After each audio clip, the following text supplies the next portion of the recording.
Surat police drum લઈ civil દોડી. કટરથી કાપતા યુવતીની ડેડ બોડી મળી. કોઈએ ગળે ટૂંપો દઈ મોતને ઘાટ ઉતારી. કપડાના ડૂચા રેતી સિમેન્ટ ભરી લાશ ફેંકી દીધી.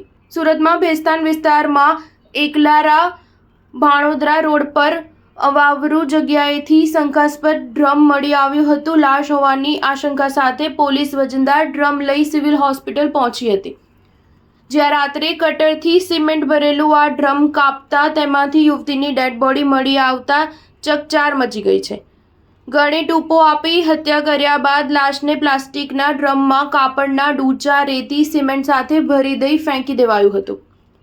હાલ તો આ મામલે ભેસ્તાન પોલીસ દ્વારા વધુ તપાસ હાથ ધરવામાં આવી છે. મળતી માહિતી પ્રમાણે ગતરોજ એકલારા ભાણોદરા રોડ પર અવાવરૂ જગ્યા પરથી સિમેન્ટ ભરેલું શંકાસ્પદ ડ્રમ મળી આવ્યું હતું. ભેસ્તાન પોલીસ સિમેન્ટ ભરેલું ડ્રમ લઈને સિવિલ હોસ્પિટલ પહોંચી હતી. ભારે ભરખમ ડ્રમ થોડું ખુલ્લું હતું અને પગ જેવું દેખાતા લાશ હોવાની આશંકા પોલીસે વ્યક્ત કરી હતી, જેને પગલે સિવિલના તબીબો પણ ચોંકી ગયા હતા. પીએમ રૂમમાં આ ડ્રમ મુકાયું હતું.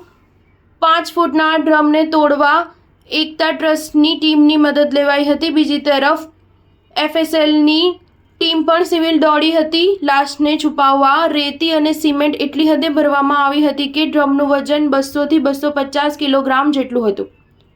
મોડી રાત્રે ઉચ્ચ પોલીસ અધિકારીઓ સિવિલ દોડી આવ્યા હતા. ભેસ્તાન પોલીસે હત્યાનો ગુનો નોંધવાની સાથે જ્યાંથી ડેડ બોડી મળી છે તે વિસ્તારના સીસીટીવી ફૂટેજ મેળવવા દોડધામ કરી છે. મૃતક યુવતીની ઉંમર 30 વર્ષની હોવાનું અનુમાન છે. યુવતીને ગળે ટૂંપો આપી હત્યા કરાઈ હોવાનું પોલીસ અને તબીબોનું અનુમાન છે. 2-3 દિવસ પહેલા યુવતીની હત્યા કરાઈ હોવાની શક્યતા છે. સ્ટાર ન્યૂઝ 7 હંમેશા સચ્ચાઈની સાથે.